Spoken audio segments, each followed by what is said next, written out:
Good morning, everyone. So, our today's topic is partnership, its merits, demerits, types of partners, etc. So, let's start from the definition of partnership. What is partnership?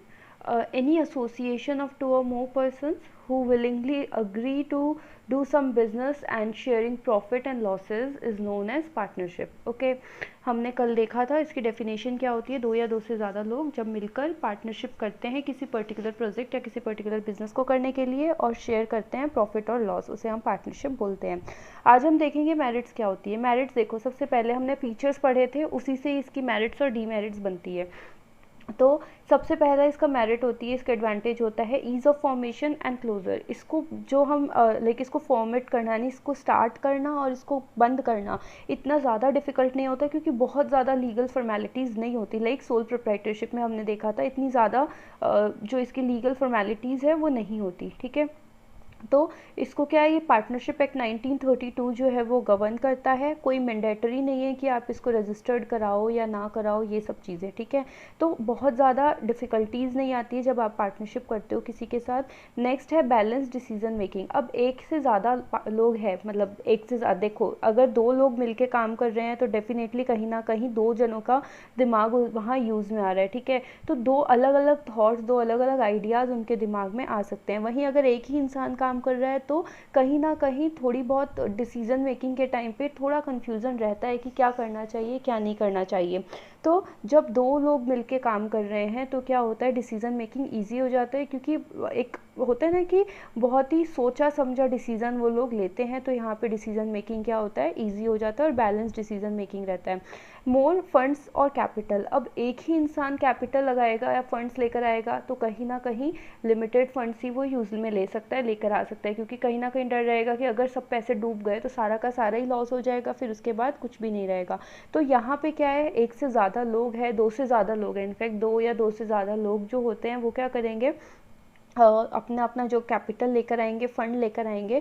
तो क्या होता है, एक साथ pooling of funds भी हो गया, यानी बहुत सारे लोगों का पैसा एक जगह इकट्ठा होकर कैपिटल भी बन गया पार्टनरशिप फॉर्म के लिए। और क्या हुआ, सबकी अलग अलग कैपिटल आएगी तो उसी के अकॉर्डिंग क्या होगा, फंड्स वगैरह बहुत सारे इजीली आ जाएंगे। नेक्स्ट हम देखते हैं शेयरिंग और डिवीज़न ऑफ रिस्क। अब क्या है, जैसे जैसे ये प्रॉफिट शेयर करते हैं वैसे वैसे ही क्या करते हैं, रिस्क भी शेयर करते हैं। अगर कल को कहीं पे भी लॉस होता है या फेलियर ऑफ बिजनेस होता है, फेल हो जाता है, कुछ भी ऐसा होता है, तो उस टाइम पे क्या होता है, डिसीजन मतलब रिस्क डिवाइड हो जाता है सबके बीच में। मतलब स्ट्रेस नहीं रहता किसी एक पर्टिकुलर के ऊपर कि भाई सारा का सारा लॉस मुझे ही झेलना पड़ेगा।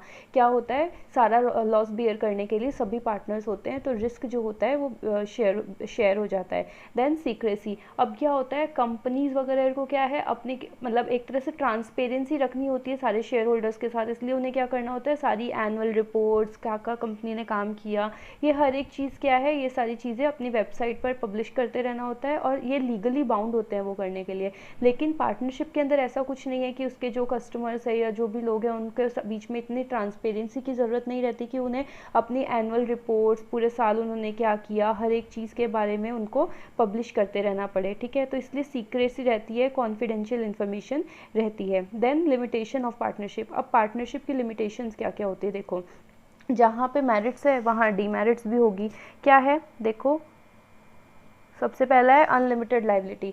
हमने पहले ही देखा है इसकी, जो हमने जब पार्टनरशिप पढ़ा था तो देखा था कि अनलिमिटेड लाइबिलिटी रहती है, यानी कि अगर कल को बहुत ज़्यादा लॉस होता है, डेट में चला जाता है बिजनेस, तो हर एक पार्टनर पर्सनली भी क्या करेगा, अपनी प्रॉपर्टी जो भी है उसको भी बेच के उसको रीपे करना ही पड़ेगा। तो अपना जो कैपिटल लगाया उस एक्सटेंट तक वो सारा का सारा पैसा चुका देंगे, लोन्स वगैरह पे कर देंगे। लेकिन कल को अगर कहीं कोई लॉस भी होता है तो उनकी पर्सनल प्रॉपर्टी भी सेल हो सकती है। तो अनलिमिटेड लाइबिलिटी होती है कि अपनी पर्सनल असेट्स जो है उसको भी पे ऑफ करके, वो उसको भी सेल ऑफ करके क्या करना पड़ेगा, डेट को पे ऑफ करना पड़ेगा। Then limited resources. अब क्या है, क्योंकि बहुत सारे पार्टनर्स नहीं है, मैक्सिमम नंबर ऑफ पार्टनर्स की एक लिमिट है, आपने कल देखी थी 50 पार्टनरशिप के अंदर होती है, और जो कंपनीज एक्ट है उसके अंदर 100 होती है। लेकिन ये तो मैक्सिमम लिमिट है। क्या एक कंपनी, एक फर्म के अंदर, एक फर्म में क्या एक्चुअल में इतने पार्टनर्स होते हैं? जनरली नहीं होते हैं, जनरली 3 4 5 2 3 ऐसे ही पार्टनर्स रहते हैं। तो क्या होता है, मैक्सिमम नंबर ऑफ़ पार्टनर्स की एक लिमिट होती है। तो जो कैपिटल, अब जैसे कंपनी से हम कंपेयर करें तो कितने भी नंबर ऑफ़ शेयर होल्डर्स उसके अंदर आ सकते हैं, जितने लोग चाहे उतने लोग क्या कर सकते हैं, कंपनी के अंदर पैसा इन्वेस्ट कर सकते हैं। लेकिन पार्टनरशिप फॉर्म में तो एक लिमिट है, तो जितने लिमिटेड नंबर ऑफ़ पार्टनर्स होंगे उतने ही लिमिटेड उनके रिसोर्सेज होंगे, ठीक है। तो क्या होगा फिर, वो अपना अगर बिजनेस एक्सपेंड करना चाहते हैं तो फिर उसमें थोड़ी उनको डिफ़िकल्टी आएगी, ईजिली वो नहीं हो सकता है। पॉसिबिलिटी ऑफ कॉन्फ्लिक्ट्स, अब जहाँ ज़्यादा लोग हैं वहाँ पे डिस्प्यूट्स भी होते रहेंगे। तो क्या रहता है, जहाँ पे नंबर ऑफ़ पर्सन्स काम कर रहे हैं, मतलब पार्टनर्स है, तो सभी लोग अपने आप को ओनर ही समझेंगे। तो सब क्या चाहेंगे कि मेरा डिसीजन जो है या जो मैं कह रहा हूँ वो चीज़ मानी जाए। तो कहीं ना कहीं डिस्प्यूट या कॉन्फ्लिक्ट्स की सिचुएशन अकर हो सकती है, ठीक है। तो यहाँ पे क्या होता है, कॉन्फ्लिक्ट्स वगैरह ईजिली अराइज होते रहते हैं। अब एक पार्टनर अगर मर जाता है, नेक्स्ट पॉइंट है lack of continuity uncertain life. एक पार्टनर अगर मर जाता है, अगर दो पार्टनर है या दो से ज़्यादा भी पार्टनर है, तो किसी के भी पार्टनर के मरने, रिटायर होने या इंसॉल्वेंट होने या फिर ल्यूनेसी का मतलब होता है कि इंसेन हो जाना, लाइक पागल हो जाना या कुछ भी ऐसे मेंटली डिस्टर्ब हो जाना। तो ऐसी कोई भी तरह की अगर उसको प्रॉब्लम होती है तो क्या होता है, पार्टनरशिप ख़त्म हो जाती है, वहाँ पे पार्टनरशिप ब्रेक हो जाती है। तो कंटिन्यूटी नहीं रह पाती, अनसर्टेन लाइफ होती है इसकी।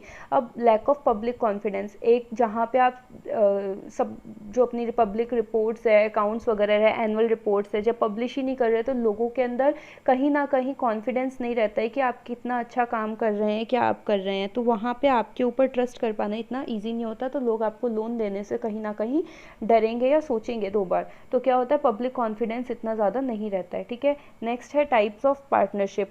टाइप्स ऑफ पार्टनरशिप क्या होती है, देखो दो तरह की टाइप होते हैं, एक होता है ड्यूरेशन के बेसिस पे और एक होता है लाइबिलिटी के बेसिस पे। अब ड्यूरेशन के बेसिस पे पार्टनरशिप दो तरह की होती है, पार्टनरशिप एट विल और पार्टनरशिप पर्टिकुलर पार्टनरशिप, ठीक है।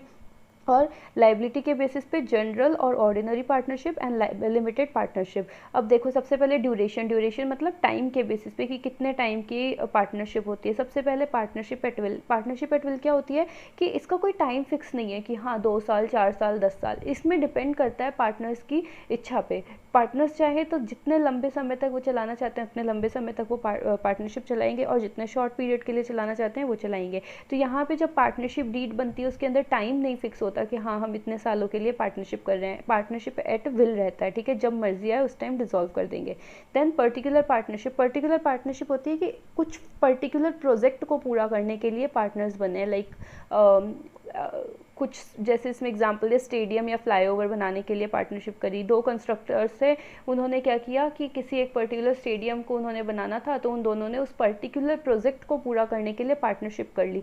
जब वो पर्टिकुलर प्रोजेक्ट खत्म हो जाएगा उनकी पार्टनरशिप भी खत्म हो जाएगी, ठीक है, ऑटोमेटिकली डिसॉल्व हो जाएगी। Then classification on basis of liability. अब लाइबिलिटी के बेसिस पे पार्टनरशिप क्या होती है, देखो जनरल और ऑर्डिनरी पार्टनरशिप। ये जनरल पार्टनरशिप है। नॉर्मली जो पार्टनरशिप बनती है ना कि हाँ एक पार्टनरशिप डीड बन गई, सारे पार्टनर्स ने उसमें साइन कर दिया, लिख लिया, मतलब रिटर्न या ओरल कुछ भी हो सकती है, और उसके अंदर अपनी कैपिटल के बारे में लिख दिया, कौन पार्टनर कितना लेकर आएगा, क्या उनकी प्रॉफिट और शेयरिंग का रेशियो रहेगा, प्रॉफिट या रिस्क शेयरिंग का रेशियो रहेगा, ये सारी चीज़ें, उसमें क्या क्या पार्टनर्स के राइट्स है, ये सारी चीज़ों के बारे में होता है। नॉर्मल पार्टनरशिप पे कितने लंबे टाइम तक उनको वो चलानी है, और इसका रजिस्ट्रेशन कंपलसरी नहीं होता है, ठीक है।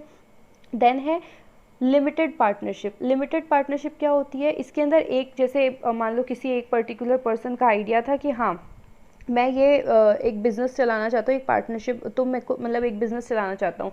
लिमिटेड रिसोर्सेज होने के कारण उसने सोचा कि पार्टनरशिप में करते हैं। तो उसने अपने फ्रेंड्स को बोला, या एक एग्जांपल दे रही हूँ, उसने अपने फ्रेंड्स को बोला कि भाई मैं ये बिज़नेस कर रहा हूँ, मेरा आइडिया है, तो तुम लोग क्या पार्टनर्स बनने को रेडी हो क्या। तो फ्रेंड्स ने बोला हाँ ठीक है हम पार्टनर्स बन जाएंगे। तो सब लोग क्या करेंगे, कैपिटल लेकर आएंगे। लेकिन यहाँ पे क्या हुआ, पार्टनर जो है मतलब जिसका आइडिया था मेन वही है, तो वो क्या करता है उसका ही सारा का सारा मैनेजमेंट वगैरह जो होता है वो सारा का सारा वही करता है, कंट्रोल वही करता है, ठीक है। बाकी के जो पार्टनर्स है वो कैपिटल लेकर आते हैं, लेकिन उन लोगों का इतना ज़्यादा रोल वहाँ पर नहीं होता है। सिर्फ वो लोग ठीक है प्रॉफिट भी शेयर कर लेंगे, लेकिन उन लोगों का जो ये रहता है ना कि हाँ कंट्रोल वगैरह वो उस मेन पार्टनर का ही रहता है। देखो in limited partnership liability of one partner is unlimited.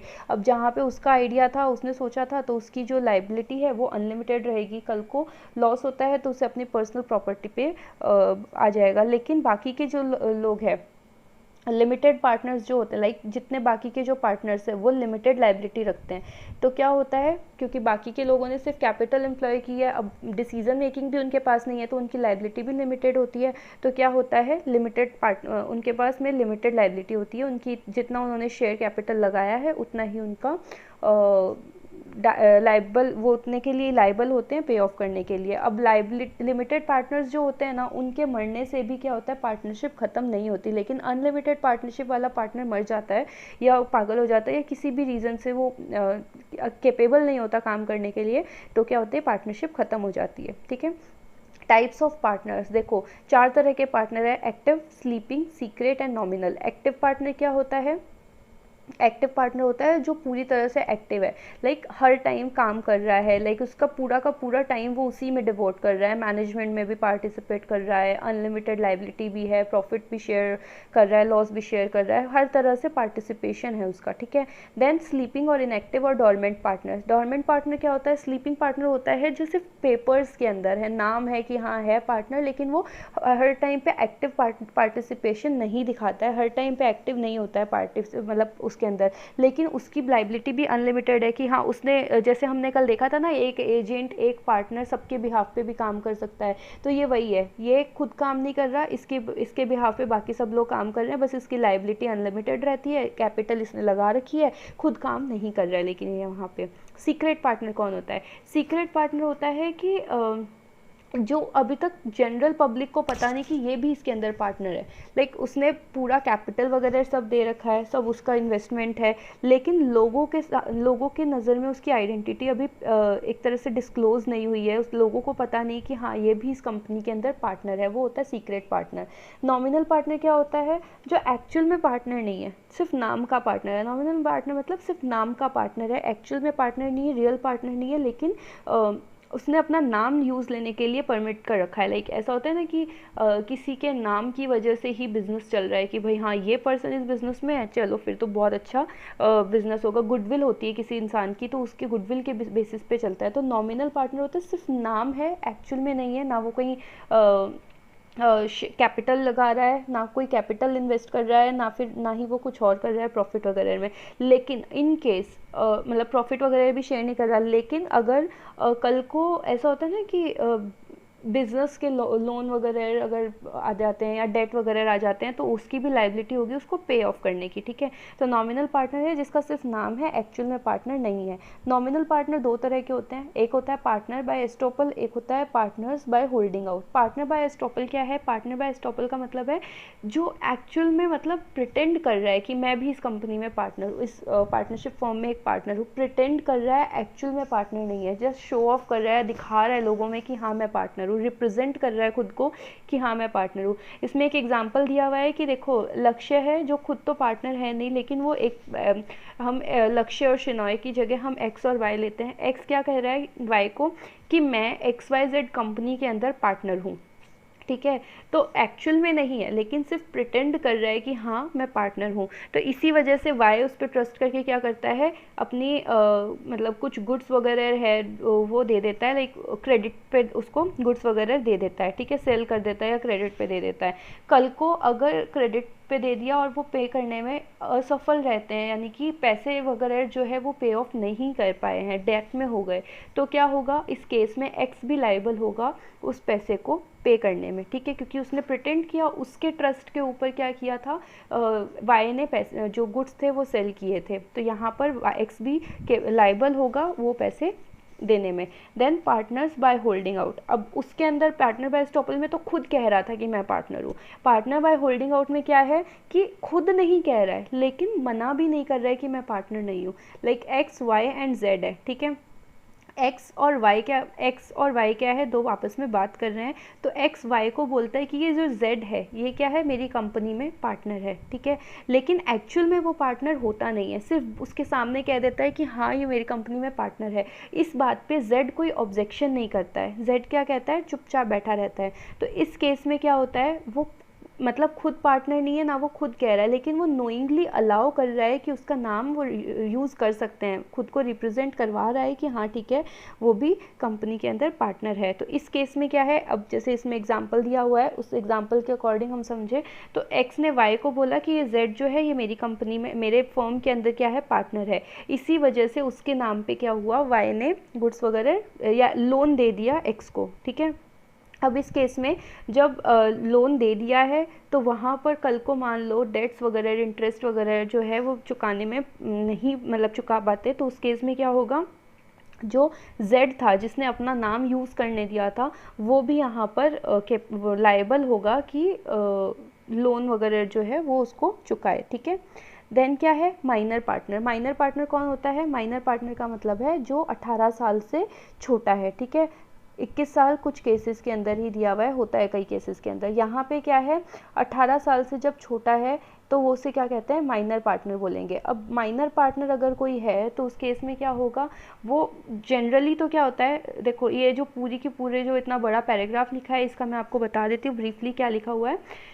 Minor partner जो है उसको क्या कहते हैं, वो एक केपेबल नहीं होता है कि वो कॉन्ट्रैक्ट के अंदर आ पाए, ठीक है। लेकिन अगर सारे के सारे पार्टनर्स कंसेंट दे देते हैं, सारे के सारे पार्टनर्स हाँ कर देते हैं कि ठीक है इसको हम पार्टनर मानने को रेडी है, तो वो क्या होता है, पार्टनर होता है। लेकिन उसकी लिमिटेड लाइबिलिटी होती है, ऐसा नहीं है कि उसके ऊपर अनलिमिटेड लाइबिलिटी, इन केस अगर लॉस होता है तो उसको भी अपनी पर्सनल प्रॉपर्टी बेचनी पड़ेगी, ऐसा नहीं होता। जितना शेयर उसने लगाया है, जितनी कैपिटल दी है, उसी के एक्सटेंड तक उसकी लाइबिलिटी होती है, ठीक है। इसके अंदर क्या है, ना तो ये प्रॉफिट में शेयर करता है, नो सॉरी, ये सिर्फ प्रॉफिट में शेयर करता है लेकिन लॉसेस बियर नहीं करता है। बाकी के जितने पार्टनर्स होते हैं वो लॉसेस बियर करते हैं, सिर्फ इसको प्रॉफिट मिलता है, ठीक है। इसके अंदर जो माइनर पार्टनर होता है उसमें जितना भी काम हुआ है, बुक्स ऑफ अकाउंट्स है कि कितने ट्रांजेक्शन्स हुए हैं, क्या क्या काम किया है, वो सारी की सारी चीज़ें इंस्पेक्ट करने का इसके पास पूरा पूरा राइट होता है, ठीक है। अब एक जो माइनर पार्टनर है, अगर कल को मान लो अगर पार्टनरशिप ख़त्म हो रही है और उसको उसका शेयर नहीं दे रहे, उसका प्रॉफिट में हिस्सा नहीं दे रहे, तो वो क्या कर सकता है, केस कर सकता है, केस फाइल कर सकता है, स्यू कर सकता है, ठीक है। अब जब माइनर पार्टनर 18 साल की एज का हो जाता है, यानी कि मेजॉरिटी गेन कर लेता है, तो मेजॉरिटी के टाइम पे अगर वो चाहे तो उसको कंटिन्यू कर सकता है। अगर वो चाहता है कि मेरे को पार्टनर नहीं रहना है, तो 6 महीने के अंदर अंदर वो क्या कहता है, अपना डिक्लेरेशन दे देता है और लोगों को भी बता देता है, पब्लिक नोटिस भी दे देता है कि मैं अब इस कंपनी में पार्टनर नहीं हूँ। अगर वो ऐसा नहीं करता है तो ऑटोमेटिकली मान लिया जाता है कि वो फुल फ्लेश पार्टनर बन चुका है, ठीक है। तो फिर उसके बाद उसकी लाइबिलिटी होती है डेट्स वगैरह भी पे करने की, ठीक है। ये एक टेबल दी हुई है, इसको एक बार आप देख लेना। एक्टिव पार्टनर कैपिटल में कंट्रीब्यूट करता है, मैनेजमेंट में भी करता है, प्रॉफिट भी शेयर करता है, लाइबिलिटी भी उसकी अनलिमिटेड होती है, ये सारी चीज़ें, ठीक है। ऐसे ही बाकी सबकी है।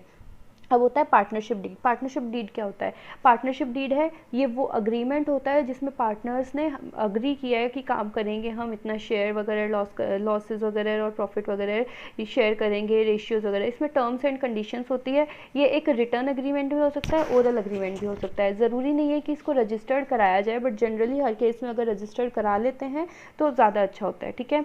तो इसके अंदर क्या है, सारी की सारी जो टर्म्स एंड कंडीशंस होती है पार्टनरशिप को लेकर, या उसके ऑब्जेक्ट्स वगैरह होते हैं कि हाँ पार्टनरशिप किस पर्टिकुलर काम को करने के लिए है, वो सारी चीज़ें इसके अंदर लिखी होती है। कंटेंट क्या है, वही है कि पार्टनर्स के बारे में, पार्टनरशिप फर्म के नाम, एड्रेस, पार्टनर्स के बारे में, क्या बिजनेस कर रहे हैं उसके बारे में, लोकेशन, अमाउंट, ड्यूरेशन, किस रेशियो में प्रॉफिट और लॉस शेयर करेंगे, ये सारी चीज़ें इसके अंदर लिखी होती है, ठीक है। देन क्या है, सॉरी,